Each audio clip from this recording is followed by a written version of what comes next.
आज है 2 अक्टूबर 2024 दिन बुधवार। Welcome back to Clean News UP. चलिए देखते हैं उत्तर प्रदेश की 25 फटाफट बड़ी खबरों को। आदि आबादी को और सशक्त करेगी महिला स्वास्थ्य हेल्पलाइन। योगी 3 अक्टूबर को मिशन शक्ति के 5वें चरण का करेंगे शुभारंभ। महिलाओं की सुरक्षा, सम्मान और उनके स्वावलंबन के लिए प्रदेश सरकार प्रतिबद्ध है। महिलाओं के सशक्तिकरण की दिशा में आगे बढ़ते हुए मुख्यमंत्री योगी आदित्यनाथ के नेतृत्व में उत्तर प्रदेश सरकार शारदीय नवरात्रि के पहले दिन 3 अक्टूबर को महत्वाकांक्षी मिशन शक्ति कार्यक्रम के 5वें चरण का शुभारंभ करने जा रही है। इस नए चरण के तहत महिलाओं के लिए विशेष रूप से ग्रामीण क्षेत्रों में एक समर्पित स्वास्थ्य हेल्पलाइन महिला स्वास्थ्य लाइन के जल्द ही लॉन्च किया जाएगा। शिक्षा मित्र संविदा कर्मियों को मिल सकता है दिवाली का तोहफा। वेतन बढ़ाने पर विचार कर रही योगी सरकार। योगी सरकार बेसिक शिक्षा शिक्षक और शिक्षणेतर कर्मियों को दिवाली पर तोहफा दे सकती है। सेंट्रल पैरिटी नीति के तहत प्रदेश में कार्यरत शिक्षा मित्र, रसोइये, आंगनबाड़ी कार्यकर्त्री और संविदा एवं आउटसोर्सिंग पर काम कर रहे शिक्षा कर्मियों के मानदेय अथवा वेतन में वृद्धि करने पर सरकार विचार कर रही है। बंजाईदार किसानों से भी होगी एमएसपी पर धान की खरीद, ऐसे होगा पंजीकरण। मूल्य समर्थन योजना के तहत न्यूनतम समर्थन मूल्य पर इस बार राज्य सरकार की तरफ से मूल किसानों के साथ साथ बटाई पर खेती कर रही किसानों की सुविधा का भी ख्याल रखा गया है, जिसके लिए धान क्रय नीति में व्यापक बदलाव किए गए। अब मूल किसानों बराबर ही बटाईदारों को भी न्यूनतम समर्थन मूल्य का लाभ मिलेगा। इसके पहले पिछले धान खरीद सत्र में बटाईदारों को समर्थन मूल्य पर धान बेचने की अनुमति नहीं दी गई थी। रेलवे के 10 बड़े अस्पताल बनेंगे मेडिकल कॉलेज, रेलवे बोर्ड ने कमेटी बनाई। गोरखपुर के ललित नारायण मिश्र केंद्रीय रेलवे चिकित्सालय समेत 10 रेलवे अस्पताल मेडिकल कॉलेज बनाए जाने की कवायद शुरू हो गई। एनईआर समेत 9 जोन के 10 बड़े रेल अस्पतालों को चयनित कर रेलवे बोर्ड ने कमेटी गठित कर दी है। कमेटी 3 महीने में अपनी रिपोर्ट सौंपेगी। फिलहाल बोर्ड ने एनईआर समेत सभी 10 बड़े अस्पतालों से उनके यहाँ वर्तमान संसाधनों की विस्तार से रिपोर्ट मांगी है। कृषि क्षेत्र की योजनाओं को अब ज्यादा पैसा मिलेगा, किसानों को मिलेगा और लाभ। कृषि क्षेत्र की केंद्र पोषित बड़ी योजनाओं को केंद्रीय कृषि मंत्रालय बड़ी एक छतरी के नीचे कर दिया है। इससे प्रदेश में संचालित केंद्र पोषित कृषि क्षेत्र की योजनाओं का जहां बेहतर प्रबंधन हो सकेगा, वहीं किसानों के लिए अधिक उपयोगी योजनाओं को ज्यादा पैसा भी मिल सकेगा। कृषोन्नति योजना 2024-25 नामक इस छतरीनुमा योजना में प्रदेश में वर्तमान में संचालित कृषि की 11 प्रमुख योजनाओं को शामिल किया गया है। यूपी के स्कूल में 40,000 से अधिक शिक्षकों कर्मचारियों की नियुक्तियों की नहीं होगी जांच। उत्तर प्रदेश के 4,512 सहायता प्राप्त माध्यमिक विद्यालयों में 40,000 से अधिक शिक्षकों और कर्मचारियों की नियुक्तियों की जांच नहीं होगी। विरोध के बाद माध्यमिक शिक्षा विभाग ने इस मामले में यू टर्न ले लिया है। उत्तर प्रदेश सतर्कता अधिष्ठान लखनऊ के पुलिस अधीक्षक ने 1 अगस्त को माध्यमिक शिक्षा निदेशक को भेजे पत्र में भर्ती के संबंध में अभिलेख उपलब्ध कराने का अनुरोध किया था। मुख्यमंत्री योगी ने ओलंपिक और पैरालंपिक के 14 खिलाड़ियों को 22.79 करोड़ पुरस्कार राशि देकर किया सम्मानित। उत्तर प्रदेश के मुख्यमंत्री योगी आदित्यनाथ ने मंगलवार को पेरिस ओलंपिक और पैरालंपिक के मेडल विजेता खिलाड़ियों को पुरस्कार राशि देकर सम्मानित किया। इंदिरा गांधी प्रतिष्ठान में आयोजित सम्मान समारोह में मुख्यमंत्री ने 14 ओलंपियंस व पैरा ओलंपियंस को कुल 22.70 करोड़ रुपए की पुरस्कार राशि भेंट की। यूपी में लेखपाल, नायब तहसीलदार समेत हजारों पदों पर आने वाली है नई भर्ती, कर लें तैयारी। उत्तर प्रदेश में जमीन से जुड़े मामलों के समाधान और दस्तावेजों के डिजिटाइजेशन को योगी सरकार ने प्राथमिकता में रखा है। इससे राजस्व परिषद के कामकाज में भी काफी इजाफा हुआ। इसलिए परिषद में अलग अलग संवर्गों में खाली पदों को भरने के साथ साथ नए पदों के सृजन का प्रस्ताव भी तैयार किया जा रहा है। महिलाओं के लिए सुनहरा मौका। उत्तर प्रदेश में आंगनवाड़ी वर्कर के 23,000 से ज्यादा पदों पर निकली भर्ती। जो महिलाएं अपने करियर में एक नया अध्याय शुरू करना चाहती हैं, उनके लिए ये काम की खबर है। उत्तर प्रदेश सरकार ने आंगनबाड़ी वर्कर के 23,000 से ज्यादा रिक्त पदों को भरने के लिए भर्ती प्रक्रिया शुरू की। ये भर्ती राज्य के 31 जिलों में की जाएगी। अभ्यर्थियों के लिए जिलेवार आवेदन प्रक्रिया शुरू हो चुकी है। महायोगी गोरखनाथ विश्वविद्यालय 100 MBBS सीटों का हुआ, पहले मिली थी 50 सीटों की मान्यता, एडमिशन फुल। गोरखपुर में निजी क्षेत्र के पहले विश्वविद्यालय महायोगी गोरखनाथ विश्वविद्यालय आरोग्य धाम के मेडिकल कॉलेज को नेशनल मेडिकल कमीशन से अब MBBS पाठ्यक्रम के लिए 100 सीटों की मान्यता मिल गई है।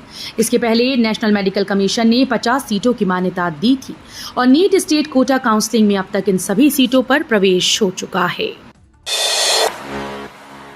नोएडा एयरपोर्ट से अगले साल इस तारीख को शुरू होंगी उड़ान, असमंजस दूर। जेवर में बन रहे नोएडा इंटरनेशनल एयरपोर्ट अड्डे से जुड़ी बड़ी खबर है। परिचालन की तैयारी के लिए एक महत्वपूर्ण कदम उठाते हुए नोएडा इंटरनेशनल एयरपोर्ट लिमिटेड ने नोएडा इंटरनेशनल ग्रीनफील्ड एयरपोर्ट जेवर पर व्यावसायिक उड़ान संचालन के लिए तारीख तय कर दी। Yamuna expressway industrial development authority के मुख्य कार्यपालक अधिकारी डॉक्टर अरुणवीर सिंह ने मंगलवार को इस परियोजना के प्रमुख हितधारकों के साथ एक उच्च स्तरीय बैठक आयोजित की। BHU में स्नातक की 700 खाली सीटें अब भी खाली, भरने के लिए मॉप अप राउंड शुरू। BHU में स्नातक की 700 सीटें खाली हैं, पर स्नातक की अब UG की भी रिक्त सीटें भरने के लिए मॉप अप राउंड शुरू किया गया है। विश्वविद्यालय के पास उपलब्ध सूची के आधार पर मेरिट जारी की जाएगी। अधिकांश अभ्यर्थियों ने सीटें निरस्त कर दी हैं, कई लोग फीस जमा नहीं कर पाए। ग्रेटर नोएडा में प्लॉट खरीदने वालों को बड़ी राहत, यमुना अथॉरिटी ने भुगतान के नियम में किया बदलाव। यमुना प्राधिकरण ने प्लॉट योजनाओं को सफल बनाने के लिए भुगतान नीति में बदलाव किया है। आवंटियों को 60% राशि किश्तों में भुगतान करने का मौका मिलेगा, लेकिन आवासीय श्रेणी में भुगतान में बदलाव की ये नीति लागू नहीं होगी। लखनऊ में 4 लेन आउटर रिंग रोड का निर्माण कराएगी योगी सरकार। 139 करोड़ से अधिक का है पूरा प्रोजेक्ट। लखनऊ में 4 लेन आउटर रिंग रोड के निर्माण प्रक्रिया को आगे बढ़ाने की प्रक्रिया शुरू हो चुकी है।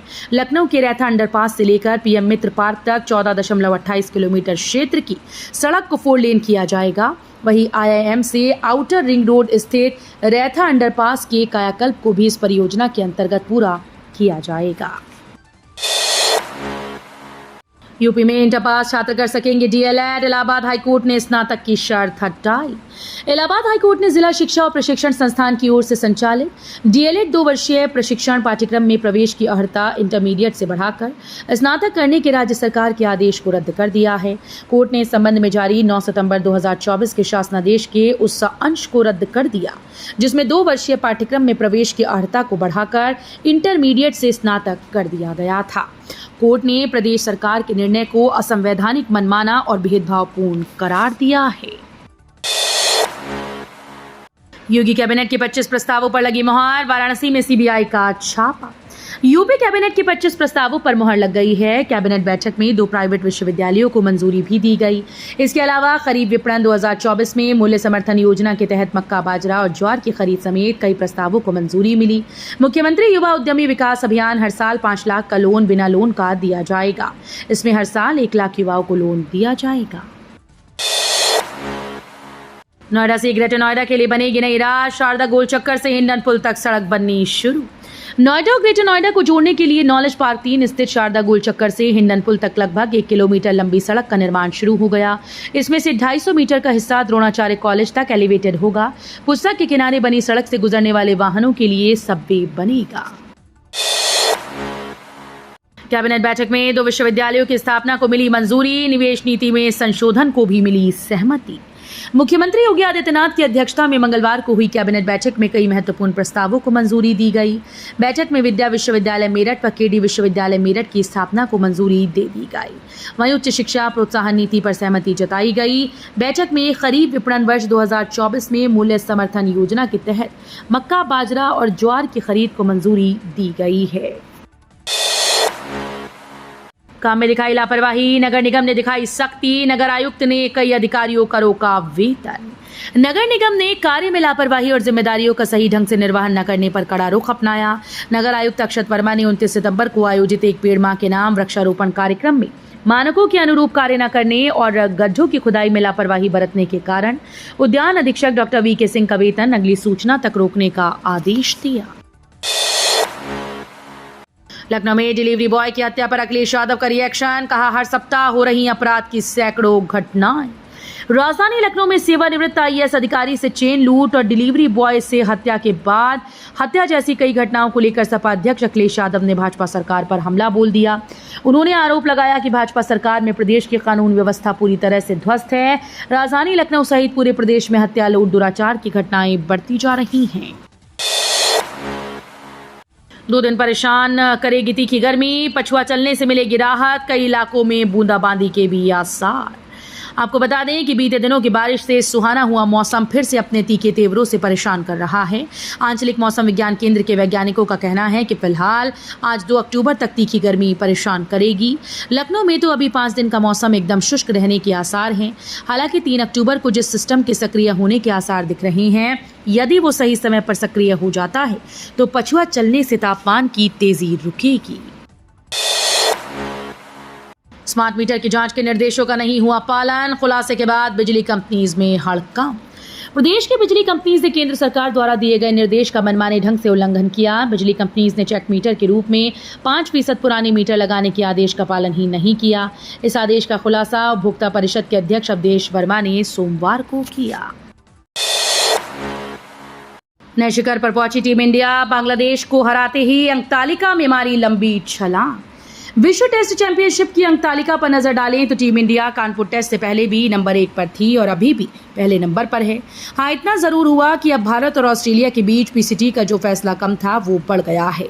कानपुर टेस्ट से पहले भारतीय टीम का पीसीटी 71.67 का था, जो अब इस मैच को जीतने के बाद बढ़कर सीधा 74.24 हो गया। विश्वास त्यागी पर मेहरबान नोएडा अथॉरिटी, 7 विभाग की सौंपी जिम्मेदारी। नोएडा अथॉरिटी में चर्चाओं का दौर एक बार फिर से शुरू हो गया। एक अधिकारी पर मेहरबानी किया जाना इस चर्चा का विषय बना है। पहले से 3 विभाग संभाल रहे वरिष्ठ प्रबंधक विश्वास त्यागी को अब 4 और विभाग की जिम्मेदारी दे दी गई। ऐसे में एक अधिकारी के पास 7 विभागों की जिम्मेदारी न सिर्फ अथॉरिटी की मेहरबानी को दर्शा रही है, वहीं इस बात पर भी सवाल खड़े हो रहे हैं कि एक अधिकारी 7 विभाग एक साथ कैसे संभालेगा। 31 अक्टूबर को मनाई जाएगी दीपावली। काशी के विद्वानों ने तिथि को लेकर दूर किया भ्रम। दीपावली 2024 का पर्व 31 अक्टूबर को मनाया जाएगा। काशी के विद्वानों ने इस तिथि को लेकर किसी भी प्रकार के भ्रम से इनकार किया। 31 अक्टूबर की अपराह्न 3:52 पर अमावस्या की शुरुआत होगी, जो अगले दिन 1 नवंबर की शाम 5:15 बजे तक चलेगी। इसके बाद प्रतिपदा का आगमन होगा, लेकिन प्रतिपदा में दीपावली पूजन का विधान नहीं है। इसलिए 31 अक्टूबर की शाम से अमावस्या का समय दिवाली पूजन के लिए उपयुक्त माना गया है। तो ये थी आज की 25 फटाफट बड़ी खबरें। अगर आपको न्यूज पसंद आई हो तो वीडियो को लाइक और शेयर जरूर करें। धन्यवाद।